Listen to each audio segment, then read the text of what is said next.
একটি গুরুত্বপূর্ণ আলোচনা সভার আয়োজন করেছে দুর্নীতিমুক্ত স্বাস্থ্য আন্দোলন। আমরা বাংলাদেশের স্বাস্থ্য খাতে দুর্নীতি, অনিয়ম, স্বচ্ছতার অভাব এবং স্বাস্থ্য সেবা বঞ্চনার বিষয়গুলো তুলে ধরে প্রকৃত পরিবর্তনের লক্ষ্যে কাজ করে চলেছি। আমাদের আজকের আলোচনার প্রতিপাদ্য সর্বস্তরে স্বাস্থ্য সেবা নিশ্চিতে চাই দুর্নীতিমুক্ত স্বাস্থ্য ব্যবস্থা। এটি একটি সময়োপযোগী এবং বাস্তবধর্মী শিরোনাম। আমরা জানি স্বাস্থ্যসেবা আমাদের মৌলিক অধিকার, কিন্তু এখানে দীর্ঘদিন ধরে নানা ধরনের দুর্নীতি, দালাল চক্র, ওষুধের ভেজাল এবং হাসপাতালের অব্যবস্থাপনা জনগণের স্বাভাবিক চিকিৎসা পাওয়া কঠিন করে তুলেছে। বিশেষ করে স্বাস্থ্যসেবায় পণ্য যন্ত্রপাতি ক্রয়ে দুর্নীতি একটি বড় সমস্যা। সরকারি হাসপাতালে যন্ত্রপাতি ক্রয়ের ক্ষেত্রে অতিরিক্ত দাম দেখানো, মানহীন বা কম দামি যন্ত্র উচ্চ মূল্যে কেনা, টেন্ডার কারসাজি, প্রকৃত প্রয়োজন না থাকা সত্ত্বেও অপ্রয়োজনীয় সরঞ্জাম কেনা, এসব কারণে একদিকে রাষ্ট্রীয় অর্থের অপচয় হচ্ছে, অন্যদিকে হাসপাতালগুলোতে মানসম্মত সেবা দেওয়া ব্যাহত হচ্ছে। আজকের এই আলোচনায় আমরা এইসব অনিয়মের মূল কারণ, তার প্রভাব এবং সম্ভাব্য সমাধান খুঁজে বের করার চেষ্টা করব। এ পর্যায়ে আমি আমাদের সম্মানিত অতিথিদের পরিচয় করিয়ে দিচ্ছি আপনাদের সঙ্গে। আজকের অনুষ্ঠানে মুখ্য আলোচক হিসেবে উপস্থিত আছেন জনস্বাস্থ্য বিশেষজ্ঞ ডক্টর লেনিন চৌধুরী। বাংলাদেশের জনস্বাস্থ্য সচেতনতায় যিনি অসামান্য ভূমিকা রেখে চলেছেন। আমাদের মাঝে আলোচক হিসেবে আরও উপস্থিত আছেন জনাব আশফাকুর রহমান, প্রাক্তন district governor, Lions club international, জনাব মশিউর রহমান, সাবেক কনসালটেন্ট, হেলপ্রো গ্রুপ লিমিটেড, জনাব মাইনুল হাসান সোহেল, সাধারণ সম্পাদক, ঢাকা রিপোর্টার্স ইউনিট, এবং অনুষ্ঠানে মূল প্রবন্ধ উপস্থাপন করবেন জনাব মঞ্জুরুল আজিম, ওষুধ প্রযুক্তি ও জনস্বাস্থ্যবিদ। আমি এ পর্যায়ে মূল প্রবন্ধ উপস্থাপনের জন্য অনুরোধ করছি জনাব মোহাম্মদ মঞ্জুরুল আজিম, ওষুধ প্রযুক্তি ও জনস্বাস্থ্যবিদ। বাংলাদেশের স্বাস্থ্যখাত দেশের নাগরিকদের জন্য অপরিহার্য একটি সেবা হলেও দীর্ঘকাল ধরে দুর্নীতির কারণে তা জর্জরিত রয়েছে। স্বচ্ছতা, জবাবদিহিতা ও সুশাসনের অভাবে এই খাতে গভীর সংকট তৈরি হয়েছে, তা আমরা সবাই জানি। এই কারণে সাধারণ মানুষের স্বাস্থ্যসেবা প্রাপ্তি সামগ্রিক জনস্বাস্থ্যের উপর মারাত্মক নেতিবাচক প্রভাব পড়েছে। ট্রান্সপারেন্সি ইন্টারন্যাশনাল বাংলাদেশ ও অন্যান্য গবেষণা সংস্থার প্রতিবেদন অনুযায়ী স্বাস্থ্যসেবা নীতিকে উল্লেখযোগ্য সংখ্যক পরিবার দুর্নীতির শিকার হয়, যা এই খাতের প্রাতিষ্ঠানিক দুর্বলতাকে নির্দেশ করে। আমরা দুর্নীতির প্রধান ক্ষেত্র ও ধরনগুলো যদি দেখতে চাই, প্রথমেই আসে নিয়োগ ও পদোন্নতির ক্ষেত্রে দুর্নীতি। যোগ্যতাকে উপেক্ষা করে রাজনৈতিক প্রভাব ও অর্থের বিনিময়ে বিভিন্ন চিকিৎসক, নার্স ও অন্যান্য স্বাস্থ্যকর্মী নিয়োগ ও বদলি পদোন্নতি দেওয়া হয়। এছাড়া একই স্থানে দীর্ঘদিন থাকার সুবিধা নিতে এবং সুবিধাজনক স্থানে বদলি নেওয়ার জন্য অর্থ লেনদেন এবং রাজনৈতিক প্রভাবকে ব্যবহার করা হয়। সবচেয়ে বড় সমস্যা যেটা দেখা যায়, সরকারি কেনাকাটা বা প্রকিউরমেন্টের অনিয়ম। চিকিৎসার জন্য প্রয়োজনীয় সরঞ্জামাদি কেনার ক্ষেত্রে বেশি চড়া দাম দেখানো হয় এবং নিম্নমানের যন্ত্রপাতি কেনা হয়। অনেক সময় অব্যবহৃত যন্ত্রপাতি কিনেও সরকারের অর্থের অপচয় করা হয়। এক্ষেত্রে একটি সঠিক উদাহরণ হিসেবে আমরা সবাই জানি স্বাস্থ্য অধিদপ্তরের প্রভাবশালী ঠিকাদার মিঠু চক। উনি রংপুরের এলজিইডির একজন সাধারণ ঠিকাদার ছিলেন। সেখান থেকে ইনি স্বাস্থ্য বিভাগে যখন ঠিকাদারি শুরু করেন, তারপর থেকে তাকে আর পেছনে ফিরে তাকাতে হয়নি। প্রায় গত 2 যুগ ধরে স্বাস্থ্য মন্ত্রণালয়ের সকল কেনাকাটা, বদলি ও নিয়োগ বাণিজ্য ছিল মূলত মিঠুর দখলে। মিঠুর টাকা পকেটে যায়নি এমন কর্মকর্তা কর্মচারীর সংখ্যা খুবই কম। মিঠু অবৈধভাবে কোটি কোটি টাকা নিজেও কামিয়েছেন এবং অনেককে কোটিপতিও বানিয়েছেন। মন্ত্রণালয়, অধিদপ্তর, বিভাগীয় দপ্তর ও সিভিল সার্জন অফিস সহ স্বাস্থ্যের বেশিরভাগ গুরুত্বপূর্ণ অফিসে তার পছন্দের লোককে কর্মকর্তা হিসেবে তিনি নিয়োগ দিতেন। জানা যায় যে মিঠু যদি কখনো কোনো কর্মকর্তা রুমে প্রবেশ করতেন, তখন সেখানে কোনো কর্মকর্তা কিংবা কোনো দর্শনার্থী প্রবেশ করতে দেওয়া হতো না। এখনো অনেক হাসপাতালে, মেডিকেল কলেজে, উপজেলা স্বাস্থ্য কমপ্লেক্সে, জেলা সদর হাসপাতালে দেখা যায় মিঠুর কেনা অনেক অব্যবহৃত যন্ত্রপাতি বাক্সবন্দি অবস্থায় পড়ে আছে, নষ্ট হচ্ছে, যেটা সরকারের অর্থের একটি ব্যাপক এবং মারাত্মক অপচয়। এছাড়া নিম্নমানের যন্ত্রপাতি তো রয়েছে, যার কারণে স্বাস্থ্যসেবা মারাত্মকভাবে ব্যাহত হচ্ছে। ওষুধ ও কেমিক্যাল ক্রয়ের ক্ষেত্রে যে দুর্নীতিগুলো হচ্ছে, সেগুলোর জন্য আমরা মারাত্মক এক স্বাস্থ্য ঝুঁকিতে পড়ে যাচ্ছি। আমাদের পাবলিক প্রকিউরমেন্ট অ্যাক্ট ও রুলস অনুসারে এসেনশিয়াল ড্রাগ কোম্পানি ও সেন্ট্রাল মেডিকেল স্টোরেজ ডিপোর সক্ষমতার ঘাটতির কারণে ওষুধ ও মেডিকেল ইকুইপমেন্ট সরবরাহের ব্যবস্থা ও সংকট বিরাজমান। আবার National Electro Medical Equipment Maintenance Workshop and Training Centre, Transport and Equipment Maintenance Organisation, স্বাস্থ্য প্রকৌশল অধিদপ্তর ও গণপূর্ত অধিদপ্তরের সীমাবদ্ধতা ও গাফিলতির চিত্র আমাদের কারোরই অজানা। আর অ্যাকাউন্টস অডিটের হিসাবে দৌরাত্মের চিত্রও আমরা জানি। দুর্নীতির কারণে সৃষ্ট সরকারের এই দুর্বলতাকেই কাজে লাগিয়ে মানহীন ওষুধ উৎপাদন করছে অনেক নামি দামি কোম্পানি। মানহীন ওষুধ পিপিআর প্রসেস অনুসারে সরকার কিনছে। এসব মানহীন ওষুধ রোগীরা ব্যবহার করার ফলে মানবদেহে অনেক নতুন মারাত্মক সব রোগ সৃষ্টি হওয়ার মতো ঘটনা আমাদের অজানা থেকে যাচ্ছে। আরেকটি মারাত্মক বিষয় হচ্ছে সেবা গ্রহণে ঘুষ ও হয়রানি। রোগীদের কাছ থেকে অবৈধভাবে অর্থ আদায় করা হয়। স্বাস্থ্যসেবা নিতে গিয়ে 48.7% পরিবার দুর্নীতির শিকার হয়েছে। গ্রামীণ এলাকায় এই হার 45% এবং শহরাঞ্চলে 51%। সেবা নেওয়ার সময় গড়ে 680 টাকা ঘুষ দিতে হয়েছে। উপজেলা স্বাস্থ্য কমপ্লেক্স থেকে সেবা নিয়েছে 32.2% পরিবার, তবে দুর্নীতির হার জেলা সদর হাসপাতালে সবচেয়ে বেশি, 52.4%। মেডিকেল বিশ্ববিদ্যালয়ে ঘুষ দেওয়ার ঘটনা 12% ছিল। জরিপে উঠে এসেছে ট্রলি হুইল চেয়ার সেবা নিতে 56.5% পরিবার দুর্নীতির সম্মুখীন হয়েছে এবং খাদ্য পরিষেবায় দুর্নীতির হার 66.4%। সন্তান জন্মদান বা সি সেকশনে গড়ে 2,256 টাকা ঘুষ দিতে হয়েছে। সরকারি হাসপাতালে ট্রলি হুইল চেয়ারের ঘুষ গড়ে 141 টাকা এবং কমিউনিটি ক্লিনিকের ঘুষ গড়ে 17 টাকা ছিল। অর্থাৎ সরকারের চিকিৎসা সেবা প্রদানের যে কয়েকটি প্রতিষ্ঠান রয়েছে, মেডিকেল বিশ্ববিদ্যালয় থেকে শুরু করে কমিউনিটি ক্লিনিক পর্যন্ত, প্রত্যেকটি স্থানে ঘুষ কিংবা অবৈধভাবে অর্থ আদায়ের ভোগান্তি রয়েছে। এছাড়া সরকারি হাসপাতালের পরিচালনায় অব্যবস্থাপনা রয়েছে। এখানে ইতিমধ্যে আমরা বলেছি ট্রলি হুইল চেয়ার থেকে শুরু করে সাধারণ চিকিৎসক সরঞ্জামাদি পেতে রোগীদের অবৈধ অর্থ দিতে হয়। তারপর দালালদের মাধ্যমে সৃষ্ট সংকট রয়েছে। অনেক সেবা কিংবা টেস্ট সরকারি হাসপাতালে থাকলেও সেটা রোগীদেরকে বাইরে ব্যাপক অর্থ খরচ করে সেটা করতে হয়। সরকারি ওষুধ সরবরাহের চুরি করে বাইরে বিক্রি করাও দুর্নীতির অনেক বড় একটি অংশ। আর অনেক চিকিৎসক তাদের সরকারি দায়িত্ব পালনের সময়সীমায় মনোযোগ না দিয়ে তাদের ব্যক্তিগত প্রাইভেট প্র্যাকটিসে বেশি সময় দেন, এটি একটি মারাত্মক বড় সমস্যা। বেসরকারি স্বাস্থ্যসেবা ক্লিনিকগুলো রয়েছে মারাত্মক নিয়ন্ত্রণহীনতায়। এই ক্লিনিক এবং ডায়াগনস্টিক সেন্টারগুলো অনুমোদন ছাড়াই, আবার অনেক ক্ষেত্রে অনুমোদনের শর্ত ভঙ্গ করে পরিচালিত হচ্ছে। এসব প্রতিষ্ঠান প্রায়শই ভুল রোগ নির্ণয় করছে, অপ্রয়োজনীয় পরীক্ষা ও অতিরিক্ত বিলের মাধ্যমে রোগীদের প্রতারিত হচ্ছে। একটি কেস স্টাডি সম্পর্কে যদি বলি, ভুল রোগের বর্তমান ক্ষেত্রে দেখা যাচ্ছে যে চোখের যেসব রোগীরা আসছে, বাংলাদেশের চোখ বেসরকারি হাসপাতালগুলোতে চোখের ট্রিটমেন্ট করা হচ্ছে শুধুমাত্র চোখের পাওয়ার কিংবা চশমার পাওয়ার সেট করার এই কাজটা করা হচ্ছে। এছাড়া ইদানিং গ্লুকোমার একটা মারাত্মক সমস্যা দেখা দিচ্ছে, অতিরিক্ত ড্রাই আই হওয়ার কারণে মারাত্মক একটা সমস্যা দেখা দিচ্ছে। এই ধরনের চিকিৎসা খুব একটা দেখা যাচ্ছে না, শুধুমাত্র চশমা দেওয়া আর কিছু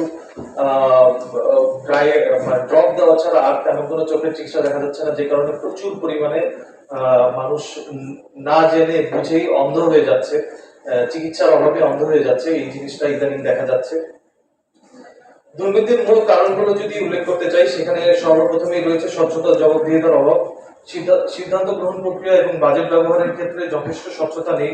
কার্যকর নজরদারি ও জবাবদিহিতার ব্যবস্থার অনুপস্থিতি দুর্নীতিকে উৎসাহিত করে। এছাড়া বড় একটি সমস্যা হচ্ছে পর্যাপ্ত বাজেট বরাদ্দ ও তার সঠিক ব্যবহার না হওয়া। যদিও স্বাস্থ্য খাতে বাজেটের পরিমাণ বেড়েছে, কিন্তু সেই অর্থে একটি উল্লেখযোগ্য অংশ অব্যয়িত থাকে বা দুর্নীতি ও অপচয়ের কারণে লক্ষ্য অনুযায়ী ব্যবহার হয় না। যদিও বাংলাদেশের স্বাস্থ্য খাত বিশেষভাবে নজরে আসে কোভিডের পর। সে বছরের পরিস্থিতি যদি আমরা লক্ষ্য করি, তাহলে এমন একটি জনগুরুত্বপূর্ণ খাতে জরুরি পরিস্থিতি সামাল দিতে কোনো প্রস্তুতি কিংবা কোনো বরাদ্দ আমরা দেখিনি। 2019-20 সালের বাজেটে বাংলাদেশের স্বাস্থ্য খাতের জন্য মোট বরাদ্দ ছিল দেশের উৎপাদন বা জিডিপির মাত্র 0.89%। অর্থমূল্যে যার পরিমাণ 25,733 কোটি টাকা, পুরো বাজেটের আকারের তুলনায় তা ছিল মাত্র 5.8%। অথচ পরিবহন ও যোগাযোগ খাত পেয়েছিল 26.1%, স্থানীয় সরকার ও পল্লী উন্নয়ন খাত পেয়েছিল 15.4%। আবার এই 25,733 কোটি টাকার মধ্যে 13,466 কোটি টাকা বরাদ্দ ছিল পরিচালনা খাতে। এর মাত্র 1/4 মতো বরাদ্দ ছিল ঔষধ ও সরঞ্জাম কেনার পেছনে, বাকি অর্থ চলে যাচ্ছে বেতন ভাতায়। যদিও প্রয়োজনের তুলনায় এখনো চিকিৎসক ও নার্সের সংখ্যা অনেক কম। আবার এই 13,000 কোটি টাকা বরাদ্দ দেওয়া হলেও খরচ করতে না পারায় সংশোধিত এডিপি 10,108 কোটি টাকায় নামিয়ে আনা হয়েছিল। এরপরও টিআইবির প্রতিবেদন অনুসারে সবচেয়ে দুর্নীতিগ্রস্ত খাতগুলোর একটি হলো স্বাস্থ্য খাত, যেখানে দুর্নীতির হার 42.5%। আবার বাজেটে যে পরিমাণ অর্থ বরাদ্দ হয় তা ব্যবহার করাই সম্ভব হয় না। আমরা যদি গত 24-25 অর্থ বছরের হিসাবটা যদি দেখি, সে বছরে বাজেটে বরাদ্দ ছিল 41,408 কোটি টাকা। এর মধ্যে বার্ষিক উন্নয়ন কর্মসূচি এডিপি স্বাস্থ্য মন্ত্রণালয়ের বরাদ্দ ছিল 16,089 কোটি 65 লাখ টাকা। এডিপির বাজেট বরাদ্দ দেওয়া হয় বিভিন্ন হাসপাতাল, ক্লিনিক নির্মাণ, সিটি স্ক্যান, এমআরআই মেশিন সহ সব ধরনের চিকিৎসা সরঞ্জাম কেনার জন্য, অর্থাৎ চিকিৎসা ব্যবস্থা উন্নয়নের জন্যই এই বরাদ্দ দেওয়া হয়। এডিপিতে স্বাস্থ্য মন্ত্রণালয়ের মোট প্রকল্পের সংখ্যা ছিল 28টি। এসব প্রকল্পের বিপরীতে মোট বরাদ্দ ছিল 16,089 কোটি 65 লাখ টাকা। 2024-25 অর্থ বছরের প্রথম 6 মাসে ব্যয় হয়েছিল মাত্র 556 কোটি 4 লাখ টাকা, যা শতাংশের হিসাব করলে 5.06, অর্থাৎ প্রতি মাসে 1%-এরও কম কাজ হয়েছে। বাকি 6 মাসে প্রায় 95% কাজ শেষ করা অসম্ভব বলে মন্তব্য করেছিলেন সে সময় পরিকল্পনা কমিশনের কর্মকর্তারা, এবং সেইটা সম্ভবও হয়নি। প্রশাসনিক সমন্বয়হীনতার কথা যদি বলি, স্বাস্থ্য অধিদপ্তর ও স্বাস্থ্য মন্ত্রণালয়ের মধ্যে সমন্বয়হীনতার কারণে নীতি ও নির্দেশনা বাস্তবায়নে ঘাটতি থাকে। বর্তমানে বাংলাদেশে 5,461টি বেসরকারি হাসপাতাল ও ক্লিনিক রয়েছে। এর মধ্যে 1,810টি ঢাকা বিভাগে, পাশাপাশি 36টি স্পেশালাইজড হাসপাতালের মধ্যে 19টি ঢাকায় অবস্থিত হয় দেশের প্রত্যন্ত অঞ্চলে বসবাসকারী লোকজন উন্নত স্বাস্থ্যসেবা থেকে বঞ্চিত হচ্ছে এবং প্রতিনিয়ত ঢাকার উপর চাপ বাড়ছে। সমন্বয়হীনতার কারণে এই পরিস্থিতিগুলো তৈরি হচ্ছে। স্বাস্থ্য ও পরিবার কল্যাণ মন্ত্রণালয় একটি আমলাতান্ত্রিক কাঠামোর অধীন পরিচালিত হচ্ছে, যেখানে পরিকল্পনা, অর্থ ও জনপ্রশাসন মন্ত্রণালয় স্বাস্থ্য খাতকে ভিন্ন মর্যাদায় দেখার পরিবর্তে অন্যান্য খাতের মতোই একই পাল্লায় দেখছে এবং মানবিক প্রয়োজনের চেয়ে আর্থিক সাশ্রয় অগ্রাধিকার পাচ্ছে। স্বাস্থ্য ও পরিবার কল্যাণ মন্ত্রণালয়ের ভেতরেও দক্ষতা এবং অভিজ্ঞতার অসমতা বিদ্যমান রয়েছে, যার ফলে সচিবালয়, অধিদপ্তর ও মাঠ পর্যায়ের ব্যবস্থাপনায় একটি বিচ্ছিন্নতা তৈরি হয়েছে। রাজনৈতিক প্রভাব অনেক বড় একটি ইস্যু।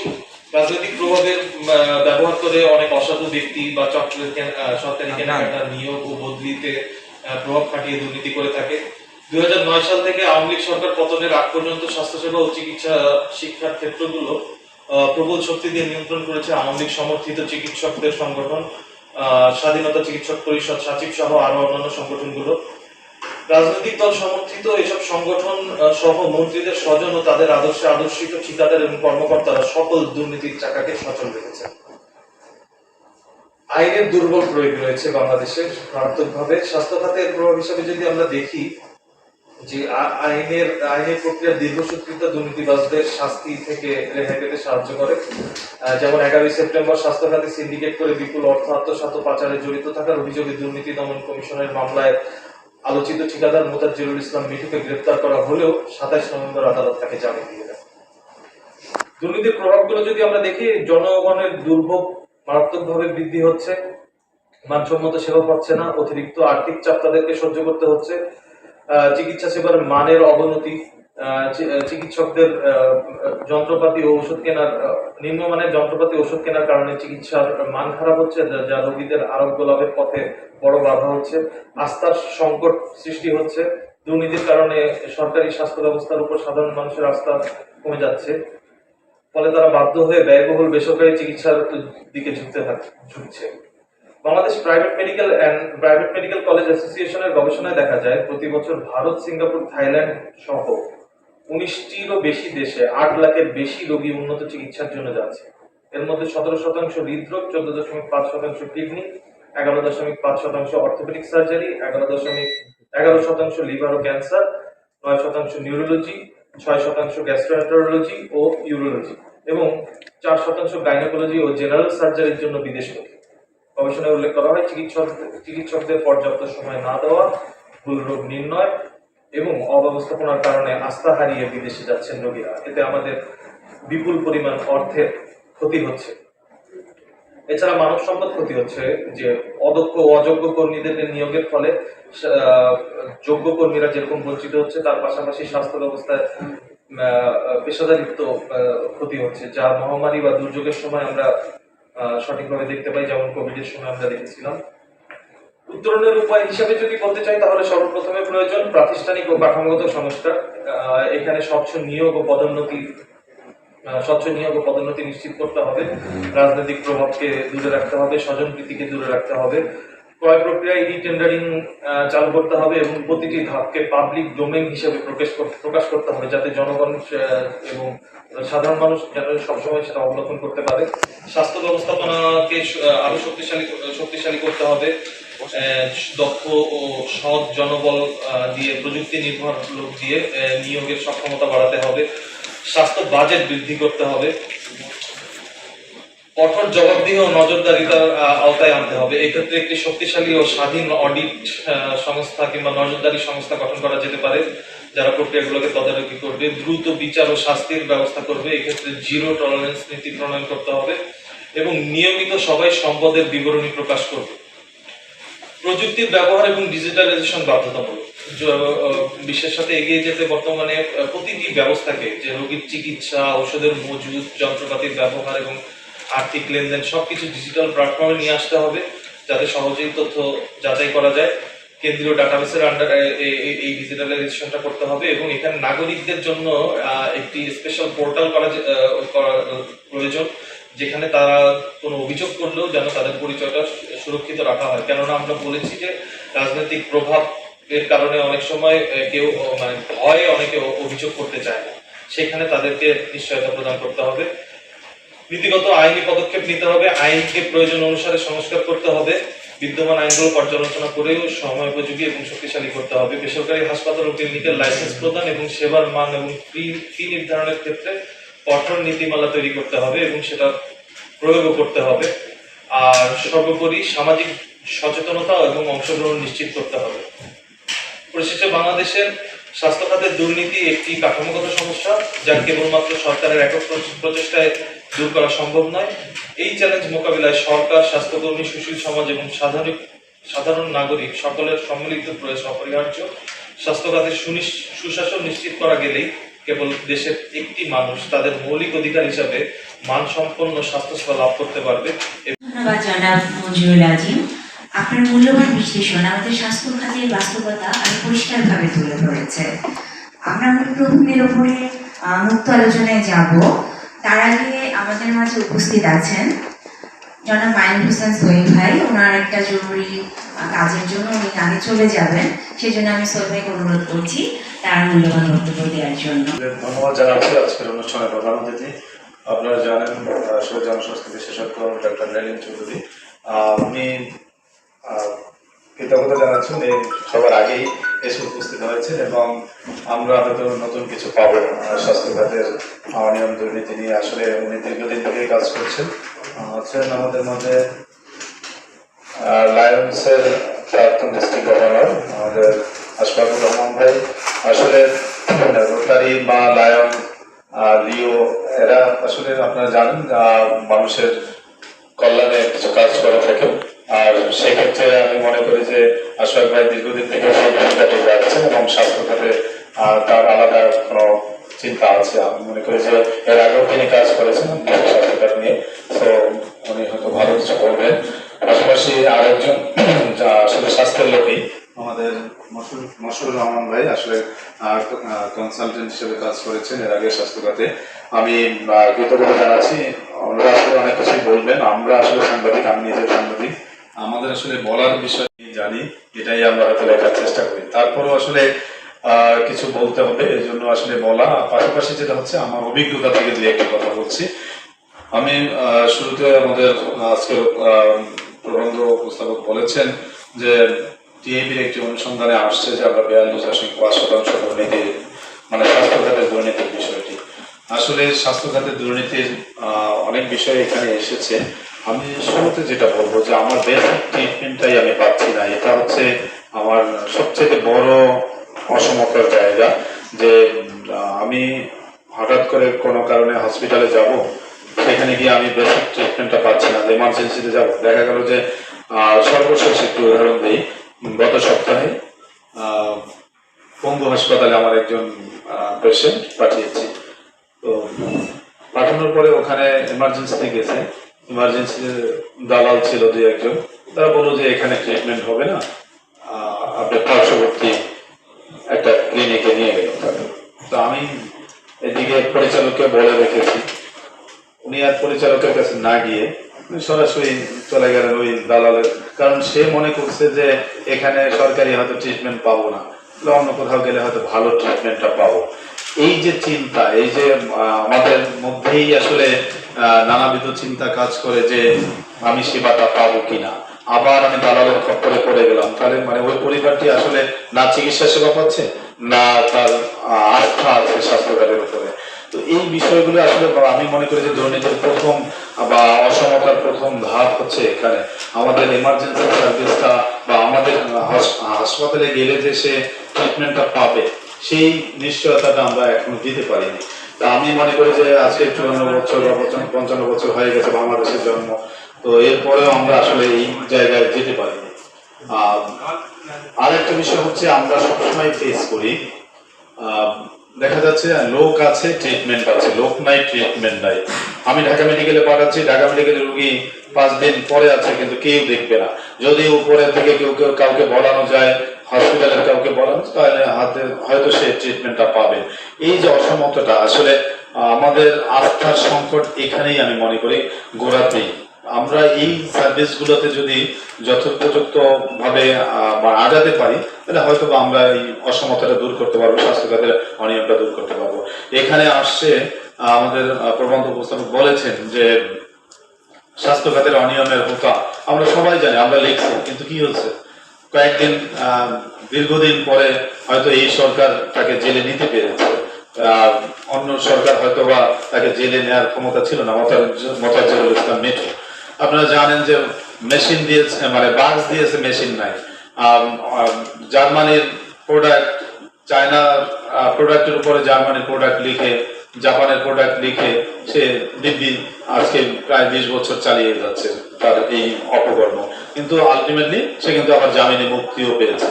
তো এই যে মানে অনিয়ম যারা করেন তাদের জন্য ব্যবস্থাটা আসলে আমাদের ক্ষীণ, এবং আসলে যারা ব্যবস্থা নেবেন তারাও, দুদক যে মামলাটি করেছে সেখানেও আসলে শুভঙ্করের ফাঁকি আছে। কিছু ধারা বা কিছু ইস্যু এমন ভাবে রেখে দিয়েছে যাতে সে জামিনে মুক্তি পায়।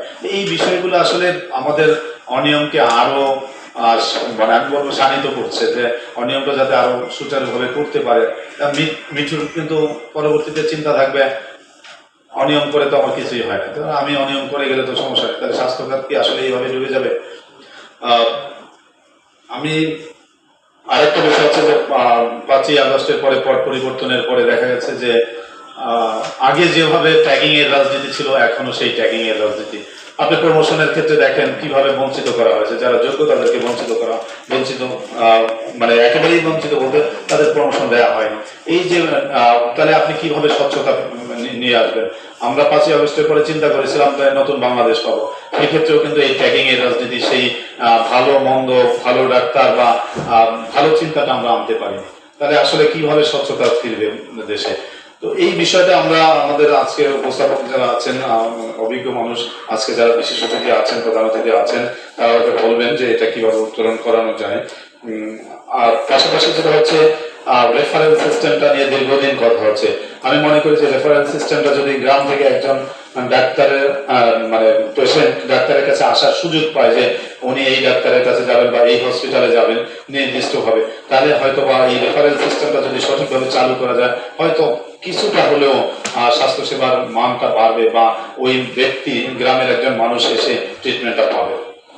তো এছাড়া বাজেটের বিষয়টি এসেছে আমাদের উপস্থাপকের বিষয়, আসলে বাজেট খুবই কম, আবার সেটাও গত বছর হয়তো বাস্তবায়ন করতে পারেনি, অন্য সময় যাওয়া বাস্তবায়ন হয়েছে অনিয়ম, মানে শেষ 5 মাসে, শেষ 3 মাসে দেখা যাচ্ছে যে 90% কাজ হচ্ছে।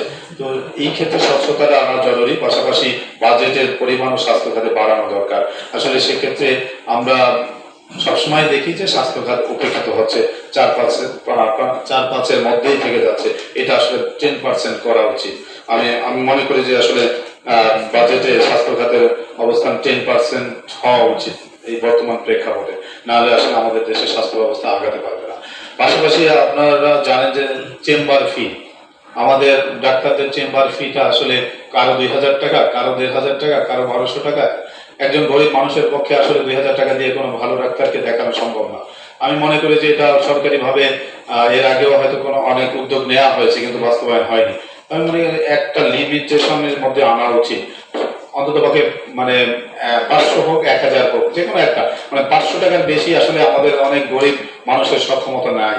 তো এই বিষয়গুলো বিবেচনা করে আমরা মনে হয় যে সামনে আমাদের লেলিন ভাই আছেন আর যারা আজকে বিশেষজ্ঞ আছেন, এরা এই বিষয়গুলোতে একটু নজর দিবেন, যাতে আমাদের একটা স্থায়ী বা আমরা একটা চিন্তা করতে পারি যে বেসিক একটা চেম্বার ফি হয়। আর চেম্বার ফিটা আসলে কি কারণে কমানো উচিত, আমি 2-1 দিন আগে বঙ্গবন্ধু মেডিকেল বা অন্য একজনের ডাক্তারকে ফোন দিয়েছিলাম যে আপনি একজন পেশেন্ট পাঠাচ্ছি, তো বললো যে চেম্বারে পাঠাও। মানে এখন যেটা হচ্ছে যে তাদের বঙ্গবন্ধু মেডিকেল বা ঢাকা মেডিকেলে পাঠালে তার তো পার্সোনাল কোনো ইন্টারেস্ট আসতেছে না, সে তখন চেম্বার মুখী করে ফেলতেছে, বা রোগী যাকে ঢাকা মেডিকেলে দেখাচ্ছেন উনি আবার হয়তো বলে দিচ্ছেন যে আপনি চেম্বারে আসেন, ওখানে আমি অপারেশনটা করাবো। এখন মানুষ চাচ্ছে একটু ভালো সার্ভিস, এই কারণে হয়তো সেখানেই যাচ্ছেন। এইগুলাই কিছুটা পরিবর্তন আনতে হবে। এক্ষেত্রে আমি অনুরোধ করবো, আছে যারা অতিথিরা আছেন এবং আজকে আমরা যারা সাংবাদিকরা আছি, আসলে সবারই সম্মিলিত প্রয়াস দরকার। আমাদের দেশের স্বাস্থ্য ব্যবস্থাকে ফেরাতে হলে সবার উচিত আসলে সম্মিলিতভাবে আগানো, না হলে আসলে সম্ভব না। আমি মনে করি যে আসলে আমরা যার ক্ষমতা আছে সে হয়তো ভালো ট্রিটমেন্ট পাচ্ছেন, যার টাকা আছে সে হয়তো ইউনাইটেডে, অ্যাপোলোতে বা এবার কেয়ার সার্ভিস পাচ্ছে, কিন্তু যার টাকা নেই সে আসলে ধুকে ধুকে মারা যাচ্ছে। আমি সবার জন্য সমতা ভিত্তিক বাংলাদেশ করতে আসলে আমি সবার সম্মিলিত প্রয়াস এবং যাতে অনিয়ম দুর্নীতিটা কম হয় সেক্ষেত্রে আপনাদের পরামর্শ এবং সেটা যাতে সরকার বাস্তবায়ন করে সেই ক্ষেত্রে আলোকপাত করছি। ধন্যবাদ সবাইকে আপনার বিশ্লেষণধর্মী আলোচনার জন্য। এটা নিয়ে আমরা আরো মুক্ত আলোচনায় যাবো এরপর। তো এখন আমি সবাইকে আহ্বান জানাচ্ছি আমাদের মুক্ত আলোচনা পর্বের জন্য। মূল প্রবন্ধ এবং স্বাস্থ্য খাতের দুর্নীতি নিয়ে আপনারা জাস্ট সংক্ষিপ্ত আলোচনা করতে পারেন। যে স্বাস্থ্য নিয়ে কাজ করছি আজকে 7-8 বছর ধরে। তো আমি ওটা দেখছিলাম আর কি। তো আমার কাছে এটা তো একটা শুভঙ্কর ফাঁকি বলে রয়েছে আর কি আমার কাছে। আমি স্বাস্থ্য নিয়ে কাজ করতে দুর্নীতির কথা যদি আসে, আমরা সবাই বলি মিঠুর কথা।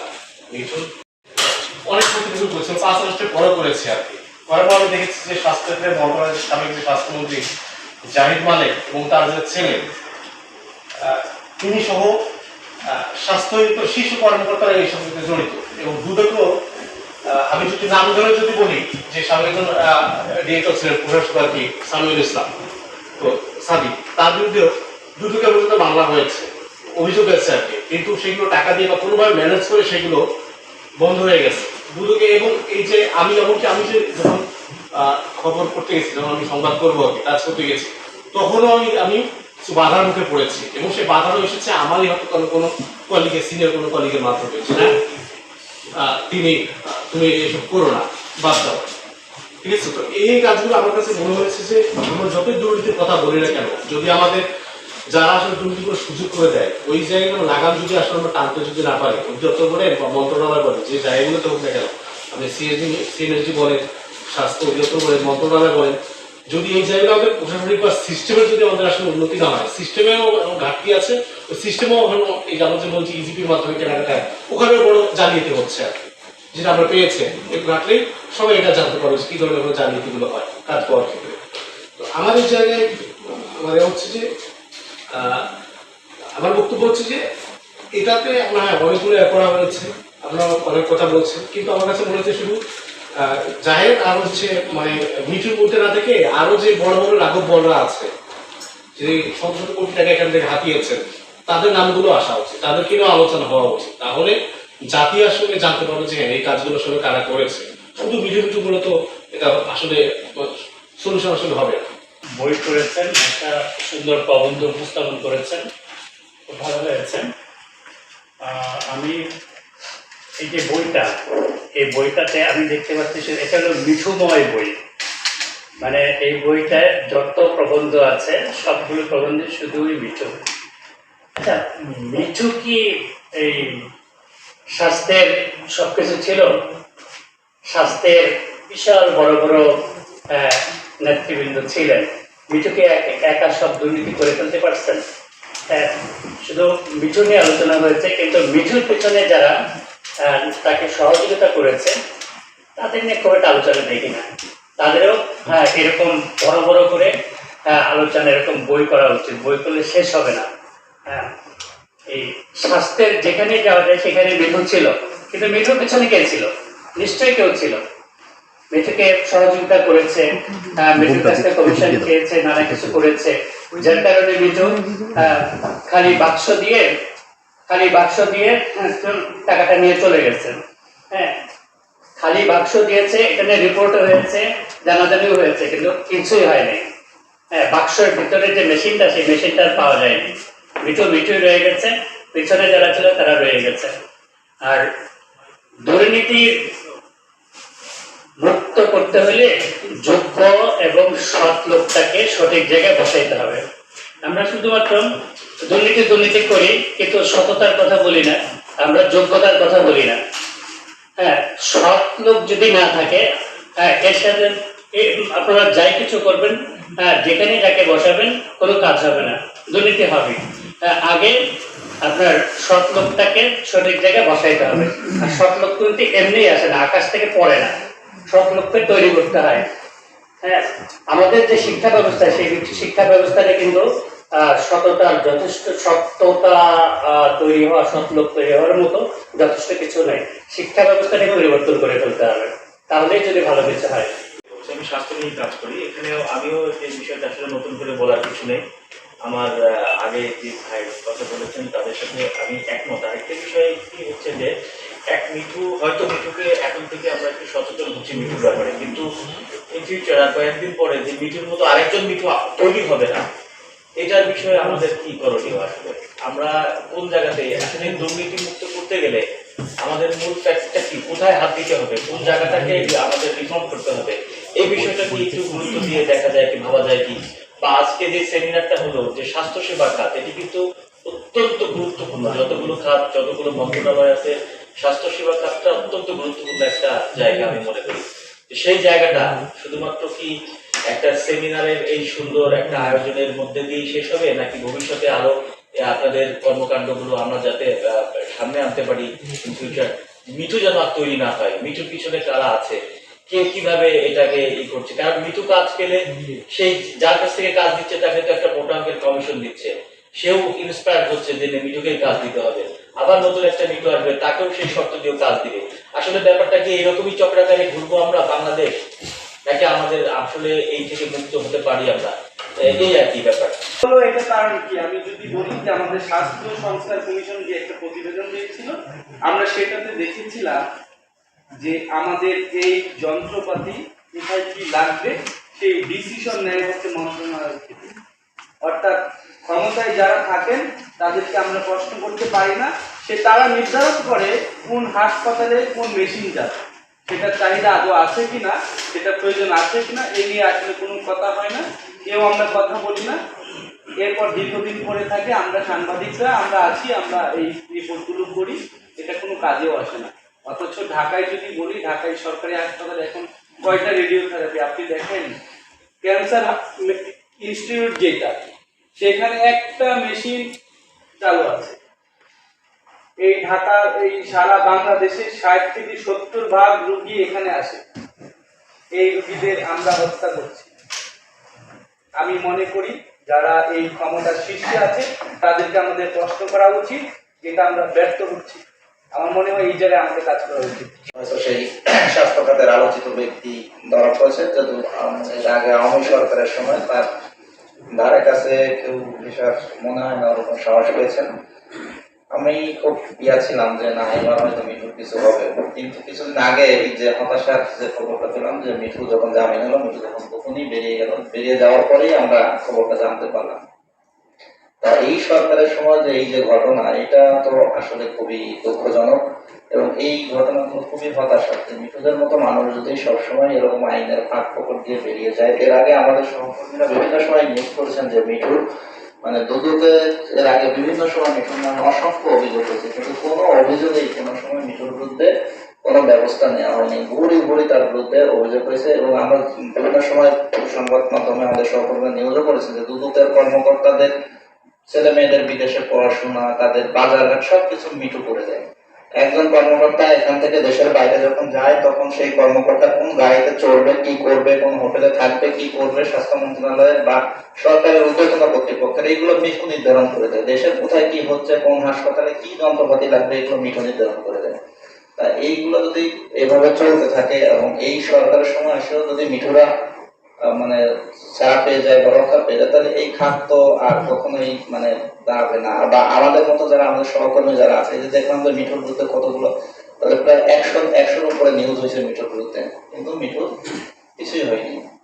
সেক্ষেত্রে আমি মানে কি বলবো বা কি আশা করবো, যেহেতু আগের সরকারের কাছ থেকে কিছু পাইনি, এই সরকারের কাছ থেকেও আশা ছিল, ভবিষ্যতেও যারা আসবে তাদের কাছ থেকেও আসলে কি পাবো, এটা নিয়ে আসলে আমি মানে খুবই হতাশ। আমি আর একটু বলি, আমি একবার মিঠুর নিউজ করার জন্য আমি রংপুর মেডিকেল একবার গেছিলাম যে মিঠুর সম্পর্কে অনুসন্ধানের জন্য। তা ওই এলাকায় আমার যারা যখন যাওয়ার পরে যারা আমাকে হেল্প করার কথা, আমি আগে বলিনি যে আমি মিঠুন নিউজের জন্য, যখন রংপুর মেডিকেলে ঢুকলাম এবং তারা যখন বুঝতে পারলো যে আমি মিঠুন অনুসন্ধানের জন্য আসছে, আমাকে ওই এলাকায় রেখে তারা ওখান থেকে মানে এক প্রকার পালিয়ে চলে আসছে এবং আমাকে বলছে যে যত দ্রুত সম্ভব আপনি এলাকা ত্যাগ করেন। তার মানে মিঠু কতটা দুর্দর্শ এবং কতটা ভয়ঙ্কর সে।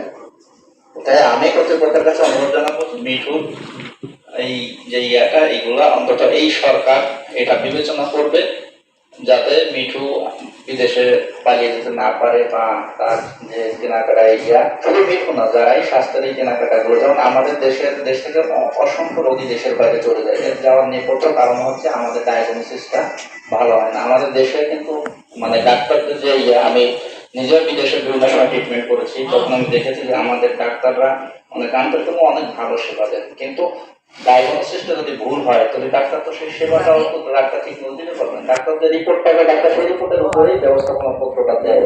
সেক্ষেত্রে আমরা শেষ পর্যন্ত যাই দায়টা পড়ে কিন্তু ডাক্তারের উপরে। এই ডাক্তারদের উপরে যে দায়টা পড়তেছে, এটা কার কারণে পড়তেছে? এই যন্ত্রপাতির কারণে সঠিকভাবে ডায়াগনোসিস হচ্ছে না। স্বাস্থ্য খাতের যে সরকারি জায়গা থেকে সেবা পায় মাত্র 15% মানুষ, 85% এখন বেসরকারি উপরে নির্ভরশীল। বেসরকারি উপরে নির্ভরশীল কেন হচ্ছে? এই সরকারি খাতে এরা এই ধরনের যে যন্ত্রপাতি যেগুলো দিচ্ছে বা দিচ্ছে না করতেছে, তাদের যে করতেছে, আমাদের সরকারের প্রতি যেন এইসব বিষয়গুলো অন্তত কোনো একটা ব্যবস্থা নেয়। ধন্যবাদ। স্বচ্ছতার নজরের অভাব, পর্যাপ্ত বাজেটের অভাব, আরো বেশ কিছু কয়েকটা বিষয় এখানে দিয়েছে। কিন্তু একটা পয়েন্টে আমার আলোচনার মধ্যে দিয়ে আমি মুখ্য আলোচনা প্রশ্ন রাখতে চাই, সেটা হলো যে যারা এখানে চাকরি করেন ডাক্তাররা, নার্সরা, তারা বিভিন্ন জায়গায় ভালো পোস্টিং পাবেন, কারণ ধরো তারা দুর্নীতি করবেন, এটাই স্বাভাবিক। কিন্তু একই ব্যক্তি যখন তারা বেসরকারি জায়গায় যখন তারা প্র্যাকটিস করেন, স্বভাবতই তার মানুষের হিউম্যান বিইং এর যে তাদের আকাঙ্ক্ষা থাকে যে আমার একটা ভালো লাভ হবে, আমি আমার ক্লিনিকে নিয়ে যাবো। ফরেন কান্ট্রিতে এরকম আমাদের অবশ্যই ভালো জানেন যে গভর্নমেন্ট জব করবে, সে গভর্নমেন্টই থাকবে, বেসরকারি করবে বেসরকারি থাকবে। বাংলাদেশে এখনো অনেক হসপিটাল আছে যারা বেসরকারি হসপিটালে চাকরি করে এবং সেখানেই তারা আছেন, ভালো আছেন, ভালো বেতন পান। এই বিষয়টা আপনি যদি নিশ্চিত না, যন্ত্রপাতি আপনি একটু আগে বলছেন, আমাদের সব আলোচনা বলছেন যে ডাক্তাররা তো আসলে ডায়াগনোসিস করবেন, তার রিপোর্ট সেখানে যন্ত্রপাতি অবশ্যই মাস্ট হ্যাভ একদম পিওর হতে হবে, অ্যাকুরেট হতে হবে। এই পয়েন্ট তো অবশ্যই গুরুত্বপূর্ণ। এবং ডাক্তাররা আইদার সে গভর্নমেন্ট এখানে সার্ভিস করবে, কত বয়স করে করবে, বা যন্ত্রপাতি আমাদের লাগবে, কিন্তু দুর্নীতিটা যেভাবে উদ্রেক হয় সেটা হলো আমি ঢাকা মেডিকেলে জব করছি, আমি চাচ্ছি যে আমি যেখানে বেসরকারি যেখানে আমি আবার বিকেলে গিয়ে বৈকালিকে আমি সেবাটা দিচ্ছি, রাত্রে দিচ্ছি, সেখানে আমার এই রোগীর ওখানে যাক, ওখানে গেলে আমি ভালো পয়সা পাবো। এই বিষয়টা যদি আপনার এখানে যদি প্রবন্ধে নিয়ে আসতেন, আমার মনে হয় যে দুর্নীতির মূল কারণ এটাও একটা হতে পারে। সেই বিষয়টি আপনি অ্যাড্রেস করেন, আমার মনে হয় বিষয়টা একটু দেখতে পান? বিষয় সর্বস্তরের স্বাস্থ্য সেবা নিশ্চিতে চাই দুর্নীতিমুক্ত স্বাস্থ্য ব্যবস্থা। দুর্নীতিমুক্ত স্বাস্থ্য ব্যবস্থা আমাদের দেশের পরিপ্রেক্ষিতে আমি মনে করি যে একটা কাল্পনিক বিষয়। আমি যেহেতু দেরি করে এসেছি, সবার বক্তব্য শুনিনি, আমার কয়েকজন সহকর্মী বলছিলেন দুর্নীতি এবং স্বাস্থ্য এই দুইটা শব্দের সঙ্গে মিঠুর নামটা বেশ চলে আসে আর কি। আমার সহকর্মীরা ওইভাবে বলছিলেন। তো মিঠু হচ্ছে স্বাস্থ্যের দুর্নীতিকে শৈল্পিক পর্যায়ে নিয়ে গেছে। উনি একজন দুর্নীতির শিল্পী বলা যায় ওনাকে, এবং আমার যদি সুযোগ থাকতো আমি ওকে অ্যাওয়ার্ড দেওয়ার চেষ্টা করতাম। দুর্নীতি শিল্পের পর্যায়ে নিয়েছেন, সেই হিসাবে আমার এক সহকর্মী বলে গেছেন যে খালি বাক্স, ওই বাক্সটা আমার দেখার সুযোগ হয়েছে, নিউজ করার সুযোগ হয়েছে। বাক্সের ভিতরে ইট পাথর দেওয়া ছিল যাতে বাক্সটা ওজন হয়, যেটা 500 mm এর একটা এক্সরে মেশিন থাকার কথা ছিল না, সেটা রিজন হাসপাতালের বারান্দায় পড়েছিল। আমরা এরকম অসংখ্য দেখেছি, এবং উনি কিভাবে শিল্পের পর্যায়ে নিয়েছে আমি প্রায় ওনার বিভিন্ন সময় এই বিষয়গুলো নিউজ করতে গিয়ে দেখেছি যে কান্ট্রি অফ অরিজিন লেখা হচ্ছে জার্মানি, এই জন্য ওনার শিপমেন্টের কাগজে উনি অ্যাড করেছেন পোল্যান্ড, কিন্তু যে মেশিনটা দিয়েছেন সেটা চাইনিজ মেশিন এবং নতুন না, সেটা রিফাবলিশড একটা মেশিন চায়না থেকে উনি পোল্যান্ডে পাঠিয়েছেন, পোল্যান্ড থেকে শিপমেন্ট করে বাংলাদেশে এনেছেন, যাতে কোনোভাবে বোঝা না যায় যে ওই মেশিনটা আসলে কোথেকে আসলো বা কি হলো, কিন্তু মেশিনটা কখনো চালু হয়। উনি এইভাবে শিল্পের পর্যায়ে নিয়ে গিয়েছিলেন দুর্নীতিকে। উনি খুবই মেধাবী মানুষ। আমি দেখেছি একটা সময়ে স্বাস্থ্য অধিদপ্তরে ওনাকে সবাই মামা বলে ডাকতো, বাঘকে যেমন মামা বলে ডাকে ওনাকেও মামা বলে ডাকতো, ওনার নাম কেউ নিত না। আমি দেখেছি বড় বড় কর্মকর্তা যারা পরিচালক পদমর্যাদায় কাজ করেন বা আরো উপরে, তারা মামা মামা, এক পর্যায়ে আমি আসলে বুঝতে পারতাম না যে মামা কি আসে। পরে খোঁজ নিয়ে দেখলাম যে মিঠুকেই মামা বলে ডাকা। মিঠুকে নিয়ে বেশ কিছু নিউজ করার পরে আমাকে একজন বিগত সরকারের সময় একজন সরকার সংশ্লিষ্ট প্রভাবশালী ব্যক্তি ডেকে পাঠালেন। তো জিজ্ঞাসা করলেন যে মিঠু নিয়ে কি আপনার নিউজ করা শেষ? আমি বললাম যে কেন? বলছে অনেক তো করেছেন, কিছু হয়? আমি যে না, এই যে তার নিয়ে নিউজ করে কিছু হবে না, বাদ দেন, উনি প্রধানমন্ত্রী আত্মীয়। আমি যে এটাও তো একটা নিউজ আইটেম, উনি প্রধানমন্ত্রী আত্মীয়, এই জিনিসটা তো জানা ছিল না।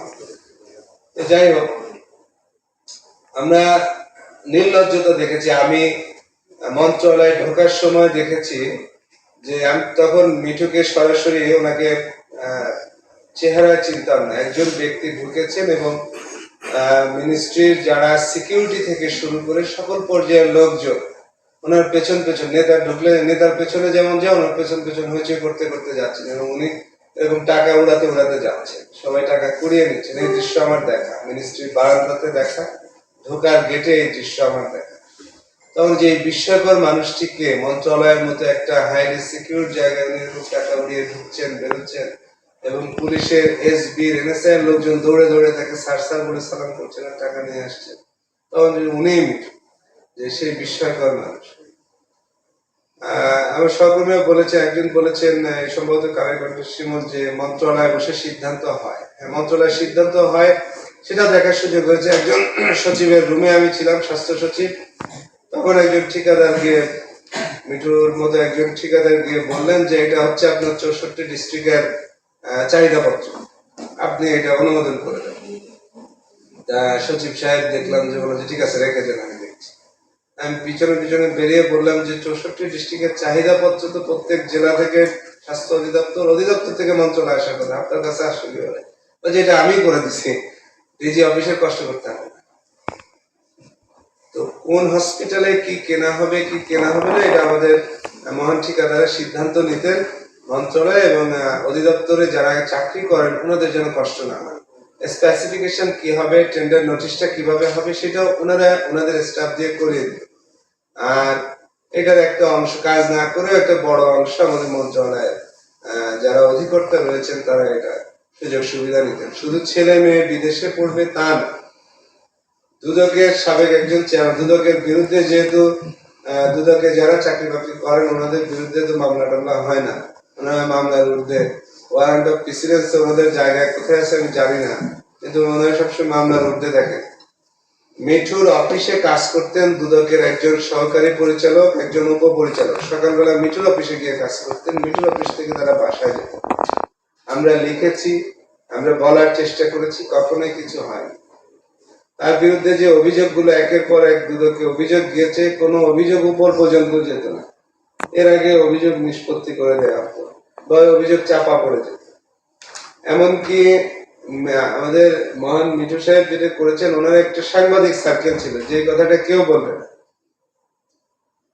দেশের প্রভাবশালী মিডিয়াগুলোর ম্যানেজমেন্টে যারা কাজ করেন, এরকম 10-12 জন সাংবাদিককে নিয়ে ওনার সার্কেল ছিল। একজন সাংবাদিক আমাকে ফোন করে বলছে, কেমন আছো?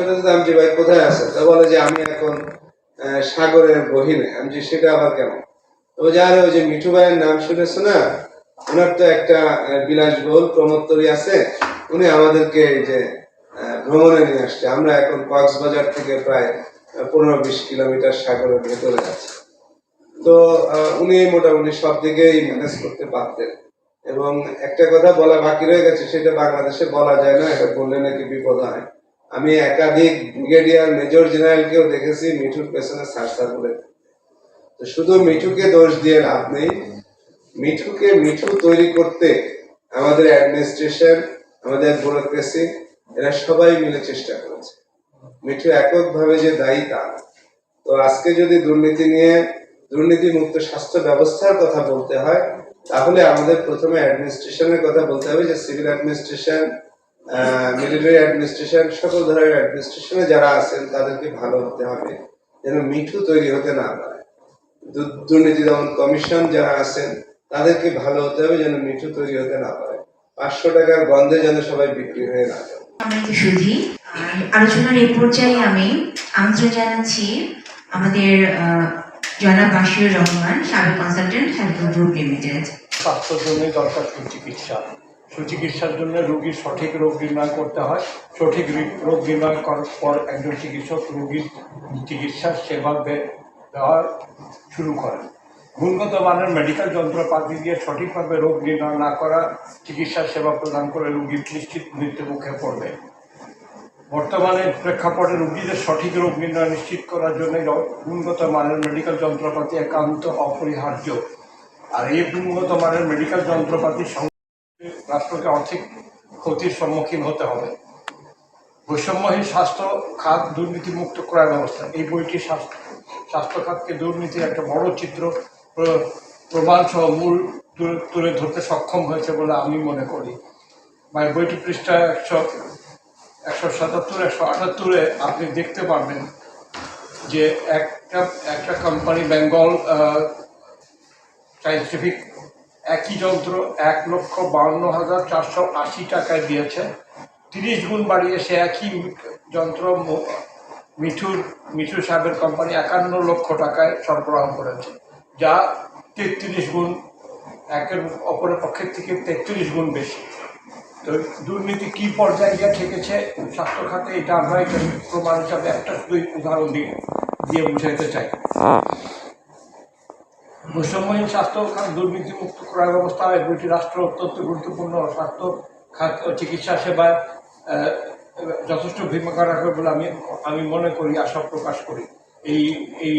এই বইটির কারণে যারা এই বইটার উপরে পড়াশোনা করবেন বা জানবেন, তারা এটার থেকে আওয়াজ তুলবেন যে আমরা একটা সুস্থ স্বাস্থ্য সেবামূলক সুস্থ সেবা চাই। আমরা এই দুর্নীতিমুক্ত স্বাস্থ্য ক্ষেত্রকে দুর্নীতিমুক্ত শুধু সরকারকে না, আমরা নিজেরা জনগণরাও সুস্থভাবে এটাকে বা দুর্নীতিমুক্তভাবে করতে চাই। যেখানে আলোচকরা বলে গেছেন যে ট্রলি দিতেও 160 টাকা লাগে। আমরা এটা যদি না দেই, সব জনগণ মিলে একত্রিত হয়ে বলি যে আমরা টাকাটা দিব না, তাইলে কোনো কারো সাধ্য নেই এই টাকাটা আমাদের কাছ থেকে নিতে পারে। তো জনগণের সমন্বয়ে এটাকে একটা চেষ্টা করা যে আমরা দুর্নীতিমুক্ত রাখতে চাই। ধন্যবাদ জনাব বাশিরুর রহমান, আপনার প্রাতিষ্ঠানিক অভিজ্ঞতার বিশ্লেষণ আমাদের জন্য অত্যন্ত শিক্ষণীয়। এই পর্যায়ে আমি বক্তব্য রাখার জন্য অনুরোধ করছি জনাব আশফাকুর রহমান। আজকে আয়োজক হলো দুর্নীতিমুক্ত স্বাস্থ্য আন্দোলন। তো আমি আপনারা যেখানে যে সাংবাদিক ভাইরা আসছেন, আপনাদের প্রতি কৃতজ্ঞতা প্রকাশ করছি। অ্যাকচুয়ালি এখানে আপনারা সাংবাদিক হিসেবে আসছেন, আমরা আলোচক হিসেবে আসি। আমরা মনে হয় যে আমাদের অবস্থান কিন্তু সবার কাছাকাছি, খুব বেশি দূরের না। আপনারাও যেটা বলতেছেন, আমরাও অলরেডি যে আলোচনাগুলো হয়েছে এটা অনেক কিছুই রিফ্লেকশন হয়েছে। এখানে স্বাস্থ্য দপ্তরের যদি কোনো কর্মকর্তা থাকতেন, ওনার মুখ থেকে আমরা অনেক কিছু শুনতে পারতাম এবং উনি বাস্তব ভিত্তিক কিছু কথা বলতে পারতেন। তো আমরা দেখা যাচ্ছে যে আপনারা যেরকম কোনো সমস্যা উপস্থাপন করতে পারেন, আমরাও একই সমস্যা উপস্থাপন করতে পারি। আমাদের যেমন লায়ন্সের একটা আমাদের আই হসপিটাল আছে আগারগাঁতে, সেখানে আমরা চোখের উপরে আমরা অনেক কাজ করি, প্লাস ওখানে এমডি, এফসিপিএস এবং ডিপ্লোমা ডিগ্রি দেওয়া হয়। ওখানে আমরা অ্যাকচুয়ালি আমরা যেহেতু লায়ন্সের প্রতিষ্ঠান, আমরা সবাই মোটামুটি এখানে স্বচ্ছভাবে আমরা কাজকর্ম করি। মেশিনের যেগুলো কেনা হয়েছে সবই সুন্দর, মানে পরিচ্ছন্নভাবে কেনা হয়েছে এবং ভালো মেশিনারি আমরা কিনেছি। আমাদের এখানে এমআরআই মেশিন আছে, এক্সরে মেশিন আছে। এগুলো আপনারা কখনো যদি ভিজিট করেন আপনারা দেখতে পারবেন ওখানে কি ধরনের ইকুইপমেন্টস আমরা ব্যবহার করতেছি। তো অ্যাকচুয়ালি আমরা যে কাজগুলা করি এগুলো মানবিক কাজ। বিশেষ করে আমরা গরিব রোগী যারা, তাদেরকে আমরা চোখের ছানি অপারেশনগুলো বিনামূল্যে করে থাকি আমাদের সেখানে। তো যাই হোক, এখন স্বাস্থ্যের উপর যে বইটা পেয়েছি আমরা, বৈষম্যহীন স্বাস্থ্য খাত দুর্নীতি ক্রয় ব্যবস্থা, এখানে এটা একটা গবেষণামূলক প্রতিষ্ঠান। এরা অনেক কিছু, অনেক গবেষণা রেখেছেন এবং এখানে বিভিন্ন দুর্নীতির উপস্থাপন করছেন, সমাধান উপস্থাপন করছেন, যারা ভালো কাজ করছেন সেগুলো উপস্থাপন করছেন। এই বইগুলোর যেমন আমি আপনাদের বলতে পারি, পেজ নাম্বার 127, সেখানে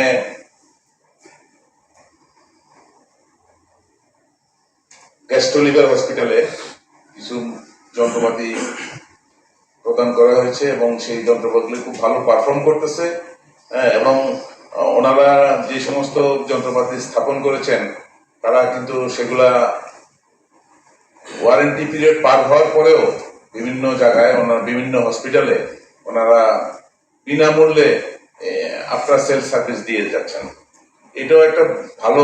আপনাদের এখানে যেমন মিঠুর সম্বন্ধে আলোচনা হচ্ছে, সেই এখানে তো ভালো লোকও কাজ করতেছে। আর আরেকটা জিনিস হলো যে আমাদের দুর্নীতি, এটা আমাদের কোন সেক্টরে নাই, সব সেক্টরে দুর্নীতি আছে। দুর্নীতি কিভাবে সহনীয় পর্যায়ে আনা যায় সেই চেষ্টাটা আমরা আগে করি, তারপর আমরা চেষ্টা করবো যে আর একটু জিরো টলারেন্সে যেতে পারি কিনা। কিন্তু দুর্নীতি কিন্তু থাকবে, এটাকে একেবারে শেষ করা যাবে না। সহনীয় পর্যায়ে কিভাবে আনতে পারবো আমরা, সেই উদ্যোগটা আমরা নিতে পারি। জনস্বাস্থ্য বিশেষজ্ঞ ডক্টর রেদন চৌধুরীকে তার মূল্যবান বক্তব্য দেওয়ার জন্য। সবাইকে অভিনন্দন এবং অভিনন্দন মোহাম্মদ মঞ্জুরুল আজিমকে তার উত্থাপিত প্রবন্ধে স্বাস্থ্য খাতের দুর্নীতির একটি বড় অংশকে অন্তর্ভুক্ত করতে পেরেছে এই জন্য, এবং দুর্নীতিমুক্ত স্বাস্থ্য আন্দোলনকে অনেক ধন্যবাদ এই আয়োজনটির জন্য। এটা ঠিক যে যদি আমরা আমাদের কণ্ঠস্বর না তুলি তাহলে কিন্তু যুদ্ধটা কখনোই শুরু হবে না। এবং এই জাতীয় যত আয়োজনগুলো হয় দুর্নীতিমুক্ত স্বাস্থ্য খাত প্রতিষ্ঠার জন্য, প্রত্যেকটি অনুষ্ঠানের প্রত্যেকটি ব্যক্তির কিন্তু অবদানগুলো অল্প অল্প করে। এই আলোচনা আমি থেকে শুরু করব। এই প্রশ্নটা যখন নিজেকে করছিলাম তখন আমার মনে হচ্ছিল একটা অনন্ত অথবা সীমাহীন দুর্নীতি যে জায়গাটায়, সেখানে আমি থেকে শুরু করব। আমি সীমাহীন কেন করলাম? দেখুন, 2025-26 আমাদের স্বাস্থ্য বরাদ্দ হচ্ছে 41 কোটি, সম্ভবত 41,902 কোটি। হ্যাঁ, নিশ্চয়ই আমাদের সবারই মনে আছে যে এই অর্থে অর্থাৎ যে বাজেটটি দেয়া হয়েছে এই বাজেটে প্রায় 30 থেকে 35% অর্থ ব্যয় করা হবে না। আচ্ছা, এর মধ্যে টিআইবি 2017 প্রতিবেদন ছিল 42% মতো দুর্নীতি হবে, আর স্বাস্থ্য সংস্কার কমিশন 2025 যে প্রতিবেদনটি দিয়েছে তারা বলছে 30% দুর্নীতি হবে। তা আমি যদি 30ও ধরি আর সেখানে ব্যয় করা হবে না 25 থেকে 30%, তার মানে স্বাস্থ্য খাতের যে বাজেট সেই বাজেটের কম বেশি 55% দুর্নীতি এবং অব্যয়িত ব্যয় করা হবে না। বাকিটা দিয়ে আমাদের দেশের মানুষকে স্বাস্থ্যসেবা দেওয়া হয়ে থাকে। আচ্ছা, এই বাকিটা কত? আমাদের মতো দেশগুলোর জন্য বিশ্ব স্বাস্থ্য সংস্থা স্বাস্থ্য বাজেটে জাতীয় যে কি গড় আয় বা জিডিপি এর 5% গণনা করে বা 5% বরাদ্দ করার কথা বলেছে। বাংলাদেশে এবছর কত বরাদ্দ হয়েছে নিশ্চয়ই আপনাদের মনে আছে, 0.69%, যেখানে বিশ্ব স্বাস্থ্য সংস্থার প্রস্তাব হচ্ছে 5%, অর্থাৎ মূল বাজেটে 15% মতো। সেখানে আমাদের এখানে বরাদ্দ হয়েছে জিডিপির 0.69%। এখন এর থেকে 30% ব্যয় করা হবে না এবং বাকি 38% দুর্নীতির মাধ্যমে চলে যাবে। যে টাকাটা থাকবে সেই টাকায় বেতন ভাতা, কিছু আই ওয়াশ দেওয়ার মতো ওষুধ কেনা, এটা হবে, আর কেনাকাটা হবে। কেনাকাটা হচ্ছে এবং বিল্ডিং বা ভবন তৈরি হচ্ছে স্বাস্থ্য খাতে দুর্নীতির একটি অন্যতম একটি বিষয়। আমি ওই জায়গাটা যাওয়ার আগে আরো কয়েকটা বিষয় নিয়ে একটু কথা বলছি। সেটা হচ্ছে বাংলাদেশের এখন 17 কোটি বা 18 কোটি মানুষ। এই 18 কোটি মানুষকে স্বাস্থ্য সেবা দেওয়ার জন্য কতজন ডাক্তার লাগবে, কতজন নার্স লাগবে, কতজন টেকনোলজিস্ট লাগবে, এর মধ্যে কতজন অ্যানেস্থেটিস্ট, কতজন ক্যান্সার স্পেশালিস্ট, কতজন কিডনি স্পেশালিস্ট এভাবে লাগবে, তার কোনো তাৎক্ষণিক হিসাব বা পরিকল্পনা আমাদের সরকার 1971 সনের 2 এপ্রিল যখন স্বাস্থ্য অধিদপ্তর গঠন করা হলো সেই থেকে আজ পর্যন্ত তৈরি করেনি। তার মানে আপনাকে আমাকে আমার সরকার যে স্বাস্থ্য সেবা দিচ্ছে এটি যা চলে আসছে সেটি এই দেশের মানুষকে স্বাস্থ্য সেবা দেওয়ার জন্য কোনো পূর্ণাঙ্গ পরিকল্পনা এখনো প্রণয়ন করা হয়। স্বাস্থ্য সেবার কথা বললে প্রথমেই আসে ডাক্তারের কথা। মূলত আমরা সবাই জানি কিন্তু কম উচ্চারণ করি, স্বাস্থ্য সেবা একটি দলীয় কাজ বা টিম ওয়ার্ক। এই টিমের একজন ডাক্তার, তার বিপরীতে 3 জন নার্স এবং একজন ডাক্তারের বিপরীতে 5 জন টেকনোলজিস্ট। এই 9 জনকে দিয়ে হচ্ছে স্বাস্থ্য সেবার প্রথম টিমটি। আর পূর্ণাঙ্গ টিমটি করতে হলে 23 থেকে 24 জনের একটি টিম করতে হয়, যেটি বিশ্ব স্বাস্থ্য সংস্থা আমাদেরকে করতে পারে। এখন বাংলাদেশে যে ডাক্তার রয়েছে, ধরুন আমি যদি প্র্যাকটিসিং ডাক্তারের সংখ্যা বলি 1 লক্ষ কম বেশি, নার্স রয়েছে 60,000-এরও কম, টেকনোলজিস্ট কতজন রয়েছে কেউ আমরা জানি না, সরকার জানে না, আমরাও জানি না। অর্থাৎ সেবা দেওয়ার প্রাথমিক আয়োজন, সেই আয়োজনটি কিন্তু আমরা শুরুতেই মানুষকে জানাই নেই, নিজেরাও সেই পরিকল্পনাটি করি। আচ্ছা, এরপরে আসে স্বাস্থ্যখাতের দুর্নীতি কোথা থেকে শুরু হলো। আমার রাষ্ট্রের পরিচালক হচ্ছে সংবিধান। সংবিধানে এই দেশের নাগরিকদের 5টি মৌলিক অধিকার রক্ষার জন্য অঙ্গীকার করা হয়েছে, তার মধ্যে একটি হচ্ছে স্বাস্থ্য, আমরা জানি। কিন্তু দুর্ভাগ্যের বিষয় হচ্ছে সেই অঙ্গীকারটি বাস্তবায়ন না করলে আমি আইনি কোনো প্রতিকার চাইতে পারি না, কারণ সেই ব্যাপারটি সংবিধান আমার আপনার জন্য প্রণয়ন করেনি। অর্থাৎ সংবিধান বললো আমি স্বাস্থ্যসেবা দেব, কিন্তু আমাকে যদি স্বাস্থ্যসেবা দেওয়া না হয় আমি রাষ্ট্রের বিরুদ্ধে প্রতিকার চাইতে পারি না। তাহলে যদি আমরা দুর্নীতিকে দমন করতে চাই, প্রথম কাজ তো হবে আমাদের সংবিধানকে সংশোধনের মধ্য দিয়ে স্বাস্থ্য অধিকারকে আইনি অধিকারে রূপান্তর করা। এই কাজটি এখন পর্যন্ত কোনো সরকারের পক্ষ থেকে আলোচনাটা তোলা হয়নি। তাহলে আমরা যারা স্বাস্থ্য সেবায় পূর্ণাঙ্গতা চাই, তাদেরকে ওই জায়গায় প্রথমে শুরু করতে হবে। দুর্নীতিটা শুরু হয় কোত্থেকে? আমাদের একজন সাংবাদিক বন্ধু একটু কাব্যিক ভাষায় বলেছেন, এই প্রতিবেদনটি কেবলমাত্র মিঠুময়। কথাটা ঠিক, এবং আপনারা প্রায় সবাই আপনাদের আলোচনায় একটা কথা বলেছেন, যার সাথে আমিও একমত। মিঠু কিন্তু এখানে লক্ষ্য না, উপলক্ষ মাত্র। মিঠু তৈরি হলো রাশিদ রাব্বি চলে গেছেন, আছে আমি জানি না। আচ্ছা, রাশিদ রাব্বি আমার চেয়ে আরো ভালো বলতে পারতো, কেন বললো না জানি না। সেটা হচ্ছে মিঠুরা কারা? মিঠু তৈরি হয় সচিবালয়ের স্বাস্থ্যমন্ত্রীর রুমে বসে। সে মিঠু হোক, লেনিন হোক বা রাশিদ রাব্বি হোক, এই নামটা তৈরি হয়। তারা কি করে? এত টাকা কেনার জন্য রয়েছে, এবছর আমি স্বাস্থ্য খাতে এত টাকা কিনবো, কিভাবে কেনা যায়? তখন মিঠুবার প্রস্তাব দেয়, আমি একটু সারা দেশে দেখিনি, তারা মানিকগঞ্জ হাসপাতালে কি দেবে, ফরিদপুর হাসপাতালে কি দেবে, এই একটা লিস্ট তৈরি করে। এবং লিস্ট তৈরি করার সময় কি করে? তাদের একজন প্রতিনিধিকে মানিকগঞ্জ সরকারি হাসপাতালে পাঠান, তার পরিচালক বা তত্ত্বাবধায়কের সাথে কথা বলে, আপনার হাসপাতালে মন্ত্রণালয় থেকে এই জিনিসগুলো দেওয়া হবে, একটা চাহিদা পত্র লাগবে, আপনি সাইন করে দেন। সাইন করে আসে, জমা দেয়, এগুলো কেনা হয়। তার একটি অংশ ইট হিসেবে পাঠানো হয়, একটি অংশ পাঠানো হয় না, এবং আরেকটি অংশ সত্যি সত্যি পাঠানো হয়। কিন্তু ওই যন্ত্রটি দরকার রয়েছে কিনা, ওখান থেকে কিন্তু সত্যিকারের চাহিদাটা কখনো নেওয়া হয়নি।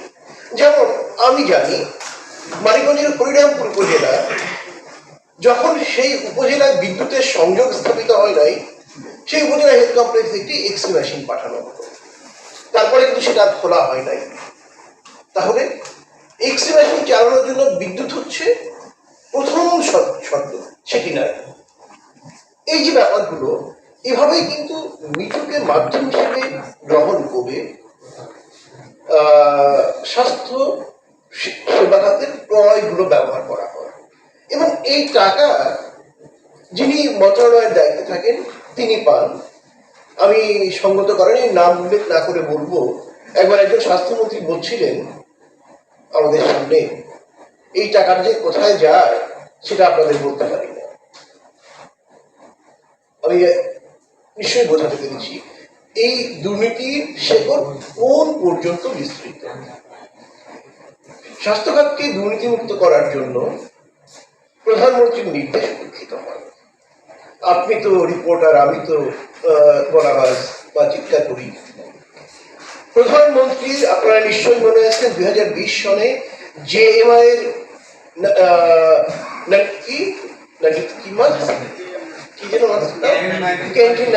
মাসকে যে কেলেঙ্কারি হয়েছিল, তৎকালীন প্রধানমন্ত্রী নির্দেশ দিয়েছিল একটা কমিটি করে 7 দিনের মধ্যে রিপোর্ট দিতে হবে, চিৎকার করে তিনি বলেছিলেন। সেই রিপোর্ট কিন্তু দেওয়া হয়েছিল, সেই রিপোর্ট আজকে পর্যন্ত কিন্তু প্রকাশ করা হয়নি। কারণ কেন হয়নি? বলা হয়ে থাকে ওই টাকার ভাগ নাকি তার তহবিল পর্যন্ত যেত। সত্য মিথ্যা তো আমাদের জানার কথা না, কিন্তু এটা কিন্তু হয়ে আসছে। তাহলে আমরা শুরুটা করবো কিভাবে? একটি প্রশ্ন আমাকে কেন্দ্র করে করা হয়েছে, সম্ভবত গাজী আনোয়ার করেছেন, যে সরকারি চাকরি করবে ডাক্তাররা প্রাইভেট প্র্যাকটিস কেন করবে? তাই তো গাজী আনোয়ার আছেন কি? হ্যাঁ, একদম যথার্থ প্রশ্ন। আমি ব্যক্তিগতভাবে মনে করি যে যারা সরকারি চাকরি করবে তাদের প্রাইভেট প্র্যাকটিস করা উচিত, যদি আমরা বহুবার কথা তুলেছি। আচ্ছা, আপনারা কি একমত হবেন যে যারা সরকারি চাকরি করবে তারা প্রাইভেট প্র্যাকটিস করবে না? একমত হবেন কি? আমি জানি আপনারা কেউ একমত হবেন না। কেন জানেন? বাংলাদেশে ICU specialist, critical care specialist তৈরি করা হয়েছে এখন পর্যন্ত কম বেশি 52 বা 53 জন। বাংলাদেশে কতগুলো হাসপাতাল রয়েছে? যদি সরকারি হাসপাতালে কর্মরত আইসিইউ স্পেশালিস্ট কোনো প্রাইভেট হাসপাতালে না যায়, আপনি তো আপনার বাবা মা বা আমার বাবা মাকে বাঁচাতে পারবো না। তাহলে আমার মানে দায়িত্বটা কি? আমার দায়িত্বটা যে বাংলাদেশে এত মানুষ রয়েছে, তার জন্য বিশ্ব স্বাস্থ্য সংস্থার হিসেব অনুযায়ী এতজন আইসিইউ স্পেশালিস্ট থাকতে হবে। সেটি সরকারকে বলা যে আপনি কতদিনের মধ্যে করবেন। যত আইসিইউ স্পেশালিস্ট তৈরি হবে তত আপনি সরকারি চাকরিজীবীদের বেসরকারি খাতে যাওয়া বন্ধ করবেন। তা না হলে তো পারবেন না। অ্যানেস্থেসিওলজিস্ট যারা অজ্ঞান করে মানে অপারেশন করার সময়, তাদের সংখ্যা কত? আপনি বলুন কিডনি স্পেশালিস্টের সংখ্যা কত? ইউরোলজিস্ট, নিউরোসার্জন সংখ্যা কত? একটি অদ্ভুত ব্যাপার, পৃথিবীতে আর কোনো দেশ আছে কিনা আমি জানি না, সেই দেশের মানুষকে স্বাস্থ্য সেবা দেওয়ার জন্য একটি পূর্ণাঙ্গ পরিকল্পনা এখনো তৈরি করা হয়নি। বিশ্ব স্বাস্থ্য সংস্থা তার পূর্ণাঙ্গ অধিবেশনে একটা ব্যাপারে একমত হয়েছে। স্বাস্থ্য হচ্ছে চূড়ান্ত অর্থে এটি রাজনৈতিক সিদ্ধান্ত গ্রহণের ব্যাপার। যখন রাজনৈতিক সিদ্ধান্তটি হবে যে আমার দেশের মানুষকে আমরা স্বাস্থ্য সেবা দেব, এর মধ্যে দারিদ্র সীমার নিচে যারা আছে তাদেরকে আমি চিকিৎসা সেফটি নেটওয়ার্কের মধ্যে আনবো, মধ্যবিত্তের একটি অংশকে আমি ভর্তুকি দিব, এবং প্রতি বছর আমার দেশে 60 লক্ষ মানুষ চিকিৎসা গ্রহণ করতে গিয়ে দারিদ্র সীমার নিচে চলে যায়। সেই জনগোষ্ঠীকে আমি সুরক্ষা দেবো, তারা যেন স্বাস্থ্য সেবা খাতে নিতে চলে না যায়। এবং আমি এই ক্ষেত্রে যে টাকাটা দরকার হবে সেই টাকাটা কোত্থেকে জোগাড় করবো? সেই টাকাটা আমি জোগাড় করবো যেসব ব্যবসা বা পণ্যের কারণে মানুষের স্বাস্থ্যহানি করছে তাদের উপরে হেলথ ট্যাক্স ধরা হবে। যেমন ধূমপান, তামাক জাতীয় দ্রব্য, সে যাই হোক, জর্দা, গুড় থেকে শুরু করে সমস্ত সিগারেট এবং ই সিগারেট, এখানে যে টাকাটা ট্যাক্স হিসেবে আসবে সেটি আমি স্বাস্থ্য খাতে ট্রান্সফার করবো, কারণ ওই কারণে তামাকজাত পণ্যের কারণে মানুষের স্বাস্থ্য খারাপ হচ্ছে, আমি সেখানে করবো। আচ্ছা, আবার দেখেন ধূমপানের কথা মনে আসবে, বাংলায় একটা শব্দ আছে দ্বিচারী, এবং আরেকটা দ্বিচারী একটি স্ত্রীলিঙ্গ আছে দ্বিচারিণী, যে নারী একই সাথে দুইজন পুরুষের সাথে আচরণ করে বা ইত্যাদি ইত্যাদি করে, দ্বিচারিণী। আমাদের সরকার ঘোষণা করেছে 2040 সালের মধ্যে দেশকে ধূমপান মুক্ত করবে। আপনারা জানেন বাংলাদেশ আমেরিকান টোবাকো ব্যাট, যেটা তার কত শতাংশ শেয়ার আমাদের সরকারের রয়েছে বলুন তো? একদিকে ধূমপান মুক্ত করবে, আরেকদিকে টোবাকো কোম্পানি শেয়ার করবে, লক্ষ্য করুন। আচ্ছা, এখন পর্যন্ত স্বাস্থ্য খাতে দুর্নীতি তদন্তের জন্য যতগুলো কমিশন হয়েছে, আপনারা কি বলতে পারবেন আপনারা এই ক্ষেত্রে আমাদের বেশি কাজ করেন?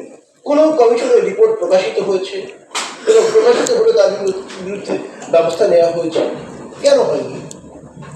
তার উত্তর কিন্তু মিঠু দেবে না। উত্তর দেবে যারা মন্ত্রীর চেয়ারে বসে এবং তারা যার দ্বারা পরিচালিত হয় প্রধানমন্ত্রী, তারা, অথবা স্বাস্থ্য উপদেষ্টা এবং তারা। যদিও স্বাস্থ্য উপদেষ্টার কথা বলতে গেলে মানে একটু কষ্ট আমাদের হয়, কারণ আমাদের যিনি স্বাস্থ্য উপদেষ্টা তিনি স্বাস্থ্যখাতে কি কাজ করেন এবং করেন না এটি নিয়ে জনমনে আমাদের আপনাদের একটি বড় প্রশ্ন রয়েছে। অথচ একজন উপদেষ্টাকে লালন পালন করার জন্য আমার আপনার ট্যাক্সের টাকায় প্রতি বছর কি পরিমাণ টাকা খরচ করা হয় তার উত্তর কিন্তু আমরা এখনো পাই না। যাই হোক, তাহলে দুর্নীতিকে দমন করতে হলে শুরু তো মাথার থেকে করতে হবে। আমাকে কি করতে হবে? আমার স্বাস্থ্যসেবা সম্পর্কে মানুষকে একটা পূর্ণাঙ্গ ধারণা দিতে হবে। দেখুন, এই কাজটি এখন পর্যন্ত কোনো সরকার করেনি। স্বাস্থ্যসেবা বলতে শুধু চিকিৎসা সেবাকে বোঝানো হয়, ডাক্তার, ওষুধ, মেডিকেল হাসপাতাল, শয্যা ইত্যাদি। কিন্তু আমরা জানি তো স্বাস্থ্যসেবার 5টি অংশ। প্রমোটিভ হেলথ কেয়ার, মানুষকে স্বাস্থ্য জ্ঞান সঠিকভাবে দান করা, যার মধ্য দিয়ে আপনি আমি কতটা সুস্থ নিজের জ্ঞান দ্বারা অর্জন করবো সেই ব্যাপারে ওই ইকুইপ করা। তারপরে আসবে প্রিভেন্টিভ হেলথ কেয়ার, প্রতিরোধী স্বাস্থ্যসেবা। করোনার সময় আমাদের আকাঙ্ক্ষা ছিল যে করোনার পরে সম্ভবত প্রতিরোধী স্বাস্থ্যসেবার খাতটি জোরালো হবে। আমরা দেখছি যে না, সেই বধূ, যেই বউ সেই বধূ, তাহলে তো চেঞ্জ করতে হবে। হেলথ কেয়ার, মেডিকেল কেয়ার খাতটাকে ঢাকা ভিত্তিক করা হচ্ছে। আপনারা বলুন যে একটা ভালো হিস্টোপ্যাথোলজি বা বায়োপসি ঢাকার বাইরে বাংলাদেশে কোথায় হয়? অদ্ভুত একটা ব্যাপার, সবকিছু ঢাকায় করতে হবে। সেবাটাকে ঢাকার বাইরে নিতে চান না। বাংলাদেশে প্রতি বছর 8 থেকে 10 লক্ষ মানুষ চিকিৎসার জন্য দেশের বাইরে যায়। আচ্ছা, করোনার সময় তো একজন মানুষ বাইরে যায়নি, তখন আমরা সেবা করতে পারিনি। আসুন আপনারা আমরা মিলে একটা জিনিস ঠিক করি, শুধু একটা জিনিস, সমস্ত দুর্নীতি বন্ধ হবে, সেবার মান ভালো হবে। এই দেশের রাষ্ট্রপ্রধান, সরকার প্রধান থেকে শুরু করে মন্ত্রী পরিষদ বা উপদেষ্টা পরিষদের কেউ, যুগ্ম সচিব, পদমর্যাদার এবং তার উপরে যারা সরকারি কর্মচারী যারা যেখানে আছে, সমস্ত এমপি, উপজেলা চেয়ারম্যান, তাদের চিকিৎসা এই দেশে করতে হবে। আমরা একটা আইন করি, দেখেন কি ড্রামাটিক্যালি চেঞ্জ হয়। যখন প্রধানমন্ত্রী বা মন্ত্রী পরিষদের কেউ করোনার সময় দেশের বাইরে যেতে পারে নাই, তখন প্রধানমন্ত্রী নির্দেশ দিয়েছিল না সবগুলো জেলা হাসপাতালে আইসি ইউনিট করতে হবে। যেই করোনা চলে গেল, সেই নির্দেশও কিন্তু জানলা দিয়ে পালিয়ে গেল। এখন তো দিল্লির দিকে পালিয়ে গেছে। তার মানেটা কি? ঠেলায় পড়লে কিন্তু কাজ হয়। আমাদের এখনকার লোকজন যারা উপদেষ্টা পরিষদে রয়েছে, তারা চিকিৎসা নিতে দেশের বাইরে যাচ্ছে না। রাজনৈতিক নেতৃত্বে যারা আছে তারা যাচ্ছে, সবাই যাচ্ছে। আবার দেখেন, সেনাবাহিনীতে কোনো যদি মেজর জেনারেল অসুস্থ হয়, সে কিন্তু সিএমএস এ ভর্তি হয়। সিএমএস এর মান কেন উন্নত? এর আগের এক স্বাস্থ্যের ডিজি ছিলেন, সেই ডিজি যখন অসুখ হলো তিনি সিএমএস এ ভর্তি হলেন। আমরা প্রশ্ন তুললাম, তো আপনি কেন আপনার অধীনস্থ যে হাসপাতালগুলো আছে সেখানে ভর্তি হলেন না? মাথা নিচু করে থাকে, কারণ সে নিজেও জানে সে এটাকে মানসম্মত করার জন্য কোনো কাজ করেনি। তাহলে অন্তত আসুন আমরা আমাদের স্বাস্থ্য সেবা খাতটাকে, চিকিৎসা সেবা খাতটাকে সিএমএস এর মতো অন্তত করি। সেখানে তো ডাক্তার ফাঁকি দেয় না। আপনারা আবার ফাঁকি দেয় কেন? কারণ আমি মন্ত্রীর আত্মীয় বা মন্ত্রী রাজনৈতিক দলের মানুষ, ডিজি আমাকে কি করবে? স্বাস্থ্য সচিব আমাকে কি করবে? আমি প্রধানমন্ত্রীর বা অমুকের আত্মীয়, আমাকে স্বাস্থ্যমন্ত্রী কি করবে? কিছু করতে পারে না। ফলে যারা অনিয়ম করে, যারা দুর্নীতি করে, তাদের হয় রাজনৈতিক খুঁটিয়ে রয়েছে, অথবা বাপ মামা চাচার জোর রয়েছে। এবং যদি আমরা একটি সুশাসন ভিত্তিক, ন্যায্যতা ভিত্তিক শাসন ব্যবস্থা দেশে চালু করতে পারি, তাহলেই স্বাস্থ্যের জন্য আমরা একটি সুব্যবস্থা, দুর্নীতি মুক্ত স্বাস্থ্য ব্যবস্থা পেতে পারি। এটা একটা বড় কথা হলো। তাহলে আমরা শুরু করবো কিন্তু করতে হবে, আমাদের যা কিছু আছে তার দিয়েই তো আমাদের শুরু করতে হবে। সেটা করতে গেলে আজকে ইউনূস সাহেব ঘোষণা করুক, আমাদের রাষ্ট্রপতি ঘোষণা করুক, শাহাবুদ্দিন সাহেব স্বাস্থ্য উপদেষ্টা ঘোষণা করুক, উপদেষ্টা পরিষদের প্রত্যেকে ঘোষণা করুক যে আমার অসুস্থ হলে আমি দেশের বাইরে যাব না। আর যদি দেশের বাইরে যাই তাহলে এই পথটি ছেড়ে আমি যাব। সরকারি কর্মকর্তাদের আচরণ বিধিতে যোগ করুন। এবং আপনারা যারা মিডিয়াম্যান, বড় মাধ্যমের মানুষ যারা, আপনারা প্রেসম্যান, তারা যে ওয়াচডগের ভূমিকাটা পালন করে, এই জন্যই কিন্তু দেশে যা কিছু হয় সেটা কিন্তু আপনাদের জন্যই হয়। মিঠুর বিরুদ্ধে 113 বার রিপোর্ট করার পরে দেরিতে হলে মিঠু অ্যারেস্ট হয়েছিল তো। এবং যে কারণে আমি আপনাদের সবসময় শ্রদ্ধা করে বলি যে আপনারা হচ্ছেন এই দেশের 17 কোটি মানুষের চোখ, কান এবং মুখ। আপনারা যত বেশি অতন্দ্র হবেন, সজাগ হবেন, ততটা আমরা লড়াই করতে পারি। কিছু কিছু ক্ষেত্রে তো আপনাদের কারণে আমাদের সাফল্য এসছে। করোনার সময় আপনাদের কারণে তো অনেক দুর্নীতি আমরা থামাতে পেরেছিলাম। যেমন ধরেন জাহেদ মারেক সাহেব, বিগত স্বাস্থ্যমন্ত্রী, তিনি আপনাদের মনে আছে একটি মোটর গাড়ির গ্যারেজ এবং পরিচালককে দিয়েছিলেন পিপিই কেনার টাকা, পার্সোনাল প্রোটেকশনের যে ইকুইপমেন্ট, এবং সেই টাকা 9 কোটি টাকা নিয়ে কিন্তু সে দেখেছে। এই কথাটা জানার পরে আমরা কিছু কন্ট্রাক্ট বাতিল করতে পেরেছিলাম। আপনারা জানেন করোনা পরীক্ষার কি সরকার পরীক্ষা করবে এই সিদ্ধান্ত হওয়ার আগেই চীন থেকে আমদানি করা হয়েছিল। সেটাকে তো আমরা সেই মানহীন জিনিসটাকে তো আমরা থামাতে পেরেছিলাম। আপনাদের কারণেই তো। অতএব যদি আপনারা আপনাদের এই অতন্ত্র ওয়াচডগে পাহারাদারের ভূমিকাটা জারি রাখেন, আমরা যদি চিৎকার চেঁচামেচি করি এবং যদি এখনকার জুলাই শহীদদের রক্তে ভেজা পথ মারিয়ে যারা ক্ষমতায় আছে তারা যদি ঘোষণা করে যে তারা কেউ চিকিৎসার জন্য দেশের বাইরে যাবে না এবং একটি আইন প্রণয়ন করে, তাহলে কিন্তু আমরা দুর্নীতিমুক্ত স্বাস্থ্য খাতের দিকে হাঁটতে পারবো। আর খাত ওয়ারি যে বর্ণনা, এটা নিয়ে কি বলবো রে ভাই? এটা সেই দেশ যে দেশে যে ডেন্টাল চেয়ারটার দাম 7.5 লাখ টাকা, সেটা রংপুর মেডিকেল কলেজ কিনেছিল 56,50,000 টাকা দিয়ে, দিনাজপুর মেডিকেল কলেজ কিনেছিল 18,19,000 টাকা দিয়ে, আপনাদের মনে আছে। একটি অ্যানাটমি বইয়ের দাম কত, পর্দার দাম কত, এগুলো আমরা সবই জানি। আর কি বলবো? সেটি 40,000 কোটি টাকা দিয়ে করোনার ভ্যাকসিন কেনা হয়েছে, হিসাবটা আমাদের দেওয়া হয় নাই, বলা হয়েছে এটা প্রকাশ করা যাবে না, রাষ্ট্রীয় গোপনীয় ব্যাপার। কিন্তু নানা সূত্রে আমরা খবর পেয়েছি তার 50 ভাগ টাকা